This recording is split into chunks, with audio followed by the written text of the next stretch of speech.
Alright guys, today we are going to be reacting to this is what Hitler's megacity would have looked like if he won World War II.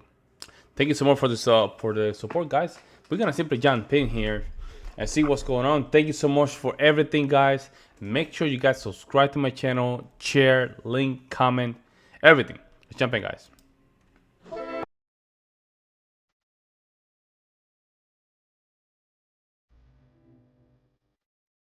Mm-hmm.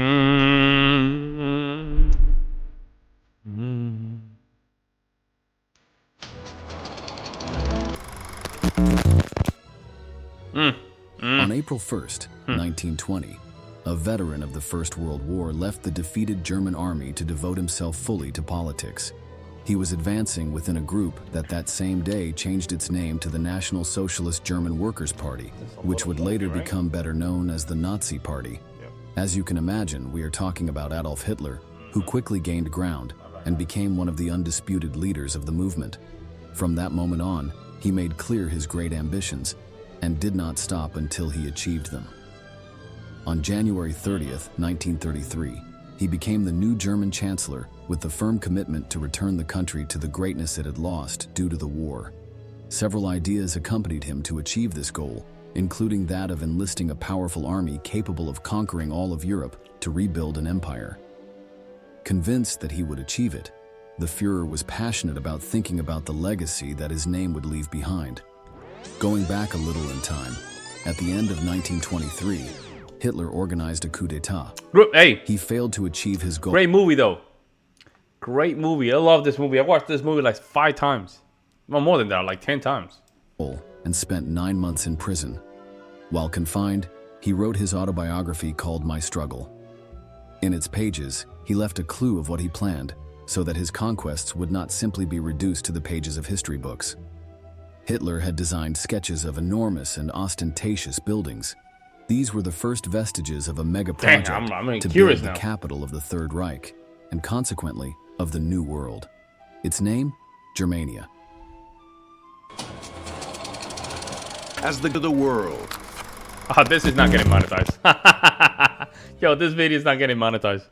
The plan was to turn Berlin into a monumental and grandiose metropolis, designed to reflect the power and supremacy of Nazi Germany. This transformation was planned primarily by the Führer, but the task of making it a reality fell to his trusted architect, Albert Speer. This man began working with Hitler in 1934 and was part of projects of great importance to the regime. An example is the Zeppelin Field, located in Nuremberg, the favorite place of the Nazi Party. This city was one of the favorites of the German Chancellor and had been declared the headquarters of the Congresses of the Third Reich. From that decision, each year it would bring together for a week around 500,000 National Socialists of the country. This required a suitable space for the meetings, and it was Speer who made it possible. Through hard work, and with the aim of materializing Adolf Hitler's enormous dreams, Speer became one of his most trusted men. He earned a prominent place among the Nazi hierarchy, and his name was the first to be considered when an infrastructure project needed to be carried out. Wow. The Führer believed that the monumentality of the buildings would be a reflection of the eternal power of the Third Reich and the superiority of the Aryan race. But you know what's funny about this? Both the fascism in Germany and the USSR, they both use a very similar approach to these things. They both believe in a high power from the state and also big statues. They believe in that stuff. They believe it. They understood that high statues does symbolize us, like religiosity or God feel towards men, right? So they understood the power of statues. For that reason, architecture had a key ideological and propaganda function in the Nazi regime. Without a doubt, this view was one of the fundamental axes when preparing to host the 1936 Olympic Games in Berlin. The Germans perfectly combined the publicity of a sporting event of such magnitude with the spectacular nature of the stadium that was completed thanks to the contributions of Albert Speer himself. Large spaces were created, and solid materials were used that accompanied the projection of a strong and prosperous Third Reich that Hitler had created for the rest of the world. By then, the Nazi leader was delighted with the work of his trusted architect and put him back in charge of an initiative in Nuremberg. It was the final test. If he passed it successfully, there would be no doubt that he was the right man to carry out the Germania megaproject.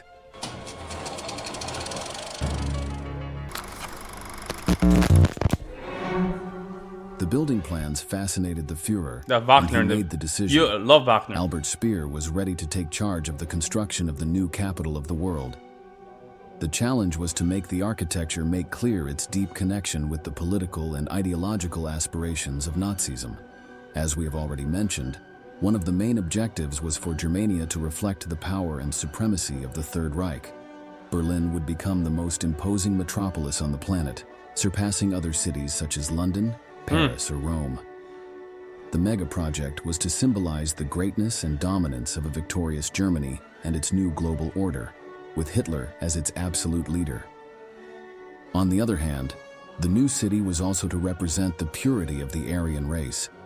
Gigantic buildings, wide avenues, and colossal proportions would contribute to the idea that the Germans were a superior people, capable of great deeds. And in turn, this type of design was intended to make individuals feel small in comparison to the power of the state. This psychological impact provided a sense of control over citizens. Hitler himself believed that public spaces and giant monuments also functioned as a sort of constant reminder to the population that the Nazi regime was omnipotent and eternal. Architecture... And we have, you know what's crazy? You don't even have to go that far. Just go to Washington, D.C. We have one of the biggest monuments. Look at Abraham Lincoln Monument. Big as hell. Then we have that tower in Washington, D.C. That thing's so high. Yeah, it does convey some sort of power, guys. This case was used as a means to create a feeling of individual powerlessness and submission to the government. Lastly, in addition to all these benefits, the buildings would endure over time. This satisfied the Führer's obsession with leaving a lasting historical legacy. Inspired by the ruins of ancient Rome that continued to impress visitors thousands of years later, he hoped that Germania would become eternal, serving as a testament to the power of the Third Reich. With these aspects clear, it is time to learn about some of the most important projects that were part of the megaplan, starting with the look into the past that the city of Berlin gives us today. It was a former street so-called Charlottenburger Chaussee, and it was made wider in the middle 30s and was reopened on Hitler's birthday on 1939. So this big wide street is all a big birthday present for Hitler? Yes, and there was a big parade on his birthday here. This was the opening ceremony of this street from Germania. This small remnant of Nazi Germany was part of the first project we will learn about. It is the Great East-West Axis, a huge boulevard of approximately 50 kilometers that was to extend, as its name suggests, across Berlin from east to west, connecting some of the city's main monuments and buildings. Surrounded by important government buildings, it was planned to be 120 meters wide in some sections. This monumental work was intended to recall the triumphal avenues of ancient empires, such as Rome. Buildings were very, very old. I mean, he decided to just dismantle them. Such a shame. Into account and included the relocation of entire sectors of the population. Moving forward, we find another of Adolf Hitler's great wishes, an Arc de Triomphe. This was to be significantly larger than any other built until then, including the famous monument in Paris.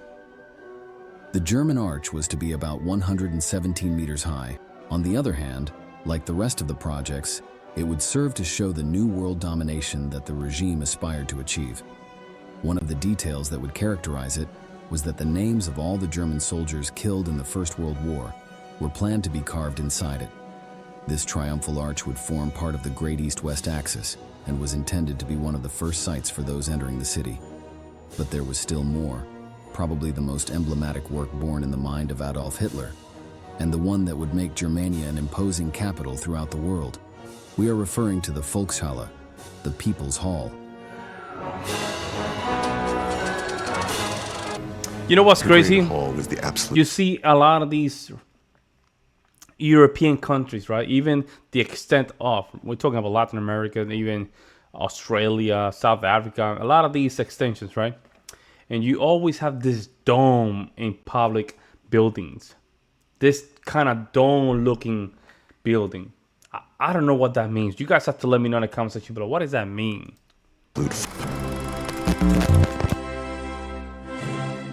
The People's Hall was Hitler and Speer's most Oh. ambitious architectural project. This building was intended to be the central point of Germania, symbolizing the power of the Third Reich and its control over the world. Continuing the Wow, that's megalomaniacal crazy, logic man. surrounding the Führer, the enormous dimensions would be a Love the reflection of superiority. Yo, I have to say, and that is why the selection of music in the background is killing me, man. It's so good. We're going late 18th century to early 19th century, and also mid post-romantic period as well, like light, you know, we're talking about that deep romantic German music. Like, I wouldn't be surprised, you know, we have, of course, Wagner. I wouldn't be surprised they start putting some Schubert there too, man. Like, this is great. Like, this selection is good, man. why this work would be immense. Its dome would be 290 meters Early high, classical or more than romantic 16 music times for the the 19th size century. of the one that covers St. Peter's Basilica in Rome.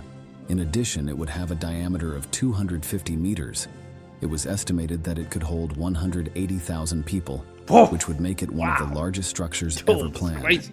In this Damn. case, mass meetings of the Nazi Party, propaganda events, speeches by Hitler, and other Yeah. acts of state would be held. See, at this point, see, this is where he messed up big time, man. This is where he messed up. You see this right here? Not here, at YouTube. I'm not there. Right here. Oh, And people, one second, which guys. would make it one of the largest structures ever planned. Right there. In That's this- all you needed to do, man. That's all you needed to do. But you and your dumb greediness of my over here. Right here, that's all you needed to do. That's it. Like right here. Where is it? Where's my mouse here? I don't think you can see it. But that's all he needed to do, man. But he of course has to be damn what? Greedy, man. If he keeps himself right here, Germany will be fine. But then he has to just do all this stuff and conquer Europe and all that stuff. Space. So Mass such a dumb meetings of move, the man. Nazi Party, propaganda events, speeches by Hitler, and other acts of state would be held. The idea was to project an image of greatness and omnipotence that would intimidate both citizens and foreign leaders who visited the city. Inside, the building was to have a minimalist yet grand design. There we go, man. With a vast empty space meant to inspire a sense of smallness in the face. With that alone, you win the culture war. That alone, man. That alone, you will win the culture war. Minimalist, showing how organized your culture is. And that's it, man. Just, of course, just have a military, but don't get too crazy. Of the power of the Reich.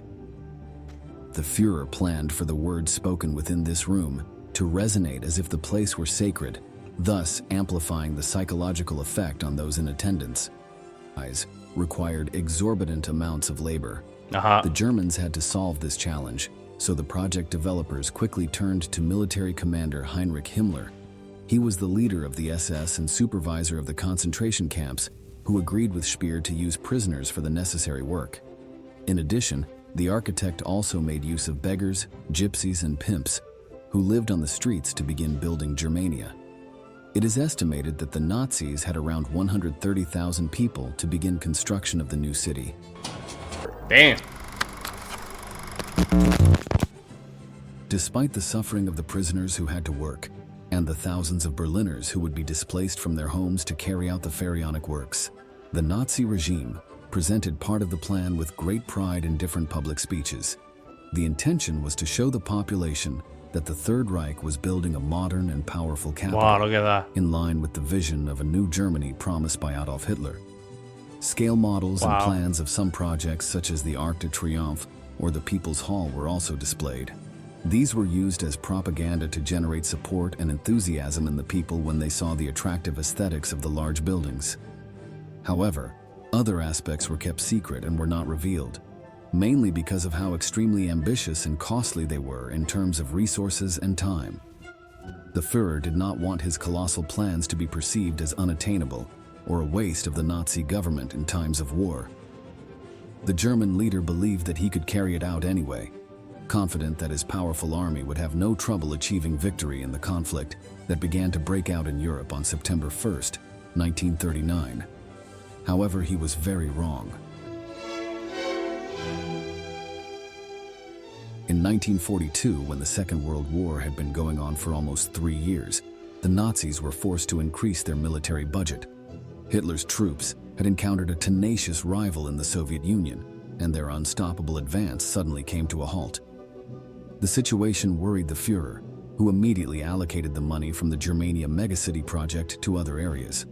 Albert Speer's bulging bank account was dissolved, and some 321 million marks went into a fund to cover expenses related to the fighting that was taking place in much of the world. In fact, the architect who was to create the capital of the new empire was transferred to a position very different from that of his interests. He became Reich Minister of Armaments and Munitions. The idea of turning an entire city upside down to build an emblem of Nazi power from scratch, something that could no longer even be seen on the battlefield, was a long way off. 3 years later, Berlin was cornered by war. The Red Army was pulverizing the Führer's megalomaniacal and delirious idea of erecting an enormously large world capital in the center of Europe. What the hell? Hold Of up. erecting an enormously large world capital Oh, I thought that was like an AI or in something. the center of Europe. Do you imagine if he built that stuff? Let's say he built it, then he, go crazy, start the war and everything. But they restructure it. My God, just imagine, guys.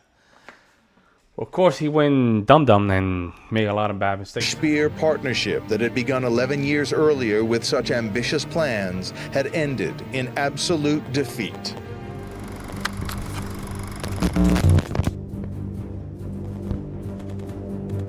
Finally, amid the sounds of bombs and artillery on April 30th, 1945, Adolf Hitler took his own life in his bunker, located under the Reich Chancellery. The dictator left, and his dream of Germania went with him. Damn. Much of Germany was devastated, and Berlin was no exception. The ruined capital caused great suffering and pain to the civilian population. They had no water, food, or medical care to cope with the difficult post-war conditions. It took many years for the city, divided into two ideologies by the occupation of the Soviet Union and the Allies, to flourish again. However, it did. Now, more than 80 years after the idea of Germania, you can still see some small vestige of what would have been Hitler's dream. The Great Arch of Triumph still exists in Berlin. It is a pillar made to test the weight of concrete in order to advance the monument drawn by the Führer in his book. Speer had ordered the so-called Heavy Lift Corps to be built in 1941 as a solid concrete construction, 21 meters in diameter, 14 meters high, and 18 meters underground. Over time, engineers and architects have empire. The time has come to say goodbye. Damn, sad, man. That would probably be a very good project. I mean, he did so many mistakes, man, that...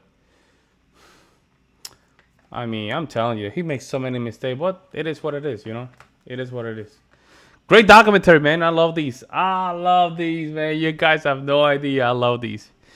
But I think, what is good about German is they know how to wait. They know how to go get up and just keep moving forward. And I think a lot of countries, they do jealous that part, right? They have some kind of jealousy on that regard. And they do.